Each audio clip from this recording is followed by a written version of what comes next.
everyone. I hope everyone is doing good and are safe at their place. Welcome back to my channel. I am Garima Singh signing in for today's video. In this video, we'll be learning about some basic concepts of macroeconomics. Also, we'll learn how the goods are classified, what is the concept and component of consumer expenditure, also the concept and the component of investment, what is stock and flow concept, also about the four sector economy, the intersectoral flow and the circular flow of income in this coming video.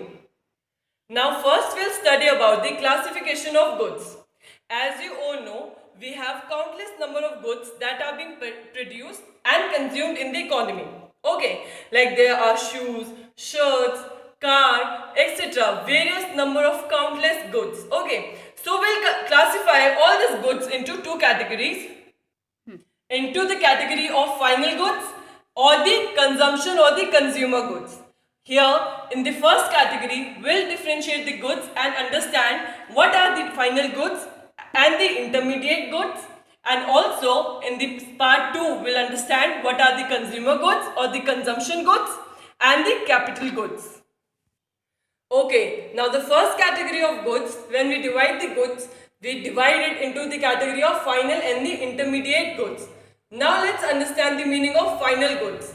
As the name only suggests, these are the goods which are ready for use. Okay, these goods are already finally made and the consumers or the users are ready to use these goods. Okay, so the goods which are already ready for the use by the users are called final goods.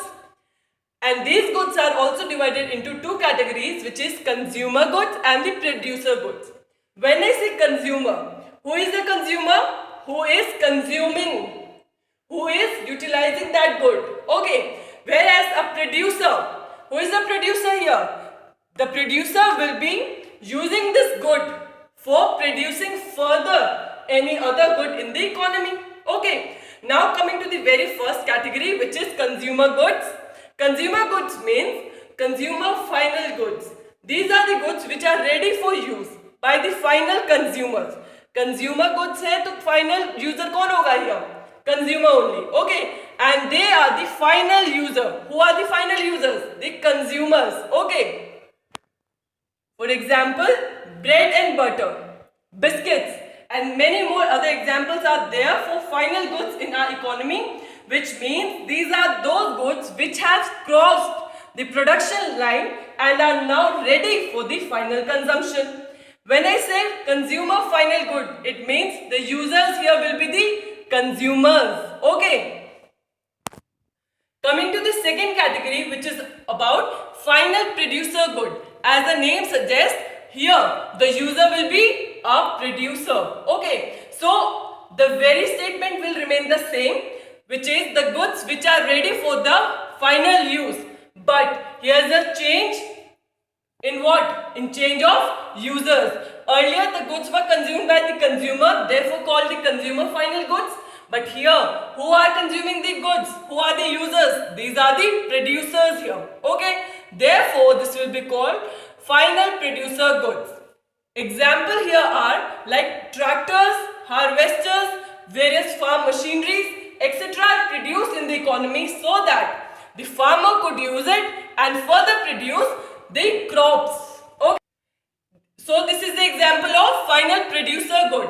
I hope the differentiation between the consumer final good and the final producer goods are clear to you guys. I'll just quickly revise it. So what are the final goods? Final goods are the goods which have crossed the production line and are ready for the final consumption by the users. Okay, when we talk about the consumer final goods, users will be the consumer, whereas when we talk about the final producer good, the users will be the producers. So we have seen the goods classification on the basis of the users who are consuming it. We divide it accordingly. Okay, now in order to consume certain goods in the economy, one need to make some expenditure.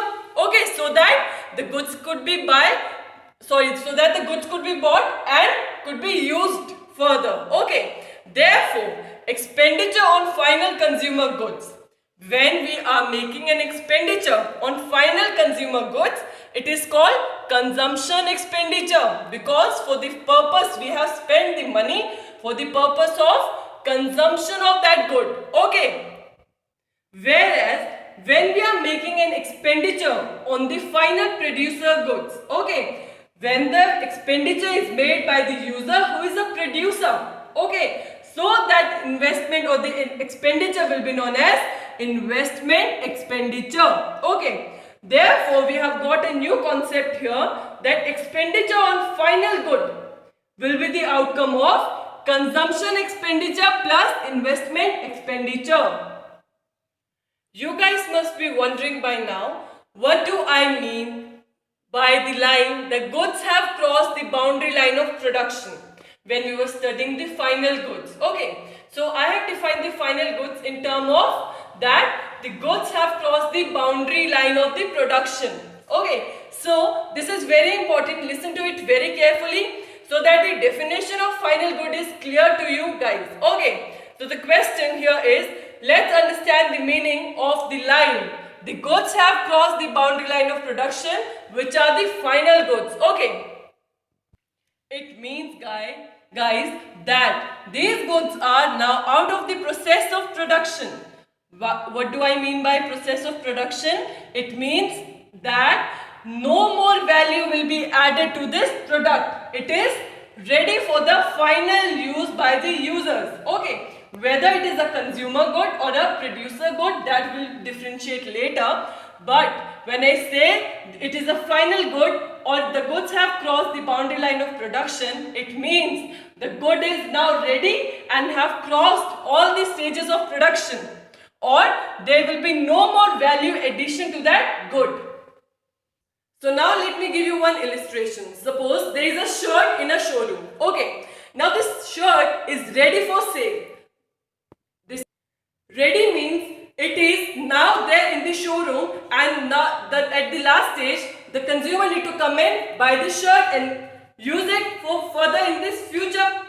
So this shirt will be called a final good, because this has crossed all the process of production, all the process of stitching, ironing, packaging, tagging, etc.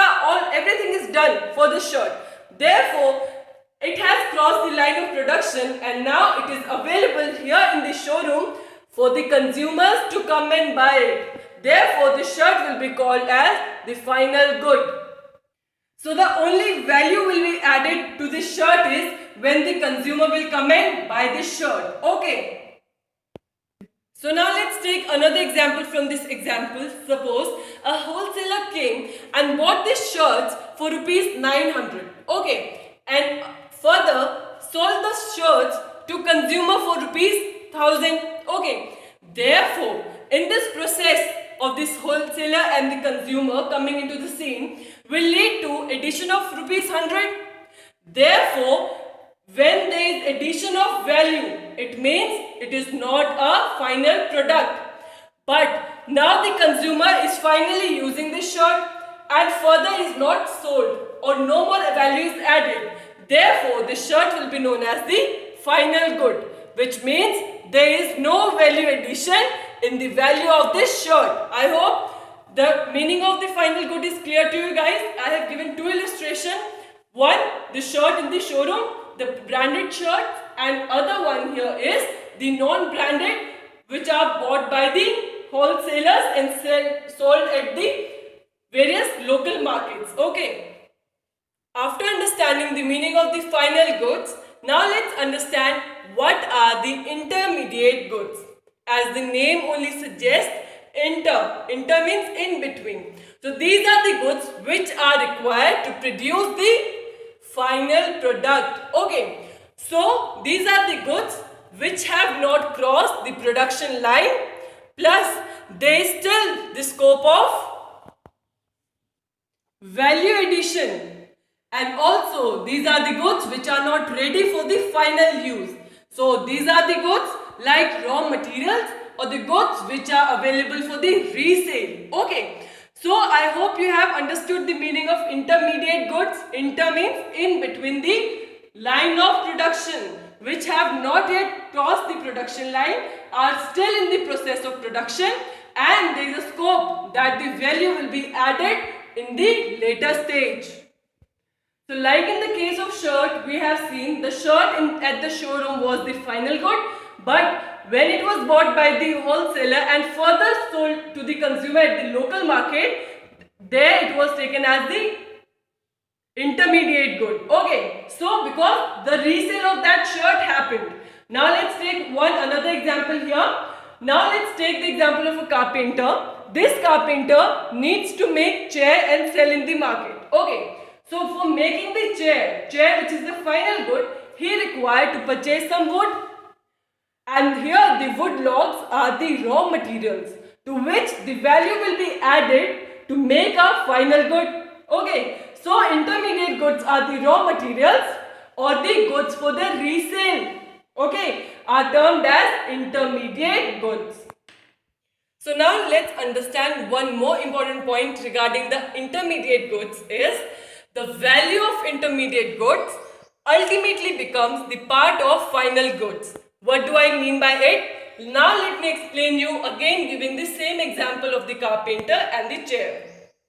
Okay, we have seen in the example the carpenter need the raw material like wood etc. to make this chair. Okay, so the final cost of this chair, when the final product is ready, when the carpenter is ready to sell this chair in the market, he'll make sure that the final price of this chair will include the cost of the wood, the labor, the transportation which cost him to bring the chair to the market, etc. so that this final cost cover all his expenses that he had made an expenditure on making this chair. Okay.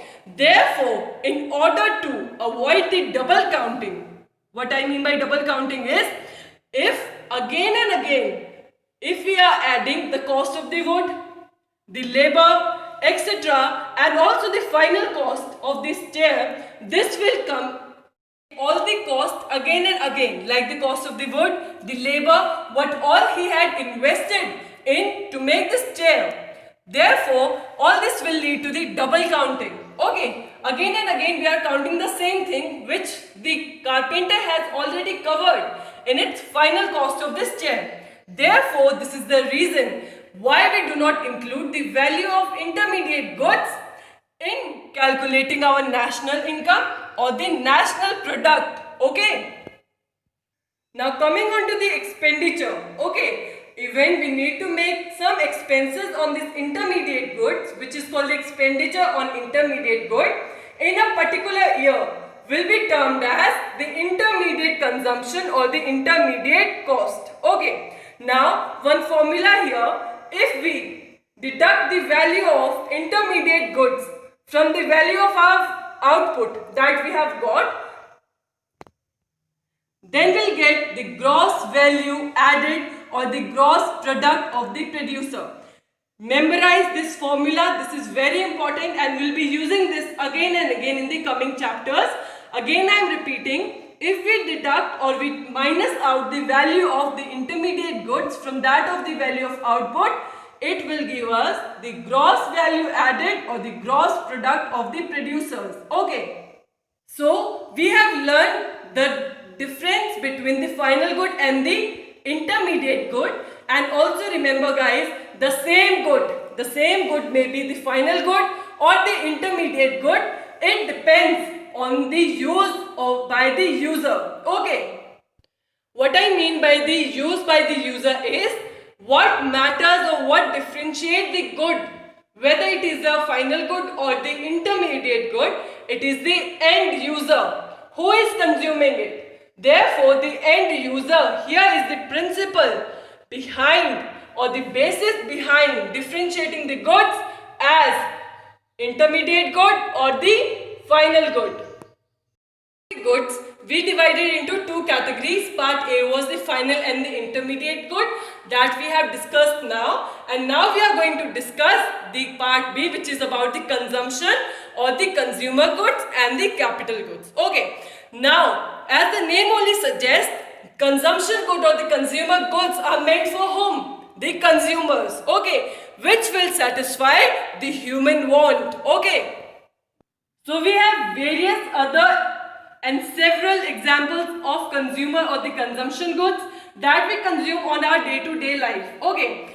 So this consumer good is further divided into four categories, which is number one is durable goods, second is semi-durable, third is non-durable, and lastly we have the non-material goods and services. I'll be explaining each term briefly now. Coming on to the very first category of consumer good is the durable goods. As the name only suggests, durable means these are the goods which will be used for several years. Once you need to make an expenditure, after that you can again and again use that good for several coming years. Okay, like the furniture, the car, the machines, etc. Okay, then we have the semi-durable goods. These are the goods which are used for the period of 1 year or slightly more than 1 year. Example for semi-durable goods are your clothes, which are in fashion or the trend, you go and buy those clothes. Okay, your accessories, your cutlery, your electric goods, etc. Okay, then we have the non-durable goods, which means these are the goods which are used for the single use, okay, and are used up in the single act of consumption. Only one time consumption good are called the non-durable good, like your toffee, your eatables, chocolates, breads, etc. And at the last we have the non-material goods and services. These are the goods or the materials or the services that will directly satisfy the want of the humans. Okay, like the services provided by the doctor, or the services like I am doing right now. I am providing you the education at your doorstep, the services of the teacher. Now talking about the capital goods, these goods are the fixed asset of the producer. What do I mean by fixed asset? Means once invested could be used for process of production for several years. Therefore, these goods are used in the process of production by the producers for several years. Also, they have really high values. Okay. What do I mean by high in value? Means these goods are expensive goods. Okay. And use of these goods lead to depreciation, which means there is a loss of value. If you are using again and again the capital goods, you need to maintain it, make services so that the goods continue for several more years and function well. Here examples are plant and machinery. Okay, so once the plant has been set up, the factory has been set up, and the machineries have been bought by the producer. He have made an investment in the fixed asset, okay, which are its capital goods. And this machine and this factory setup will be used for several years by the producers for making or completing the production process. Therefore, for once the producer need to invest really high in these goods, therefore they are high in value, but use of these goods lead to the depreciation. It means these goods need to be maintained, okay, so that they could function for several years more. Now coming to the very important line, listen to it very carefully. This line is very frequently asked in every exam, okay, and especially for your board exam, this is very important. Now, all capital goods are producer goods, okay, all the goods which are capital goods, okay, which we have done right now before few seconds, all the capital goods are the producer goods, but not all the producer goods are the capital goods. Now let me explain this statement giving an example.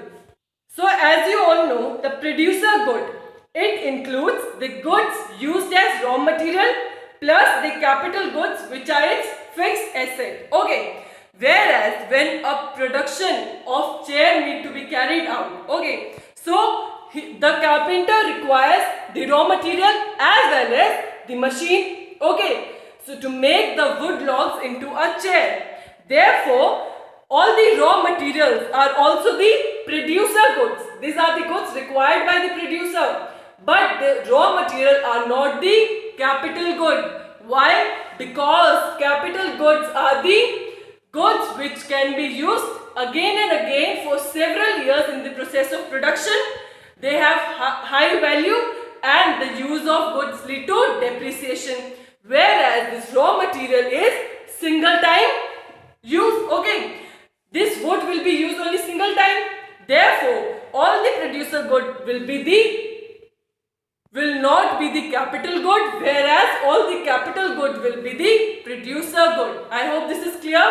That's it for today's video. Next part will be covering next important topic like concept and understanding the meaning of stock and flow and rest of the topics that I have shared in the starting of my video. Stay tuned. That's it for today. Thank you so much guys. Thank you for watching. Do not forget to like, share and subscribe to my channel.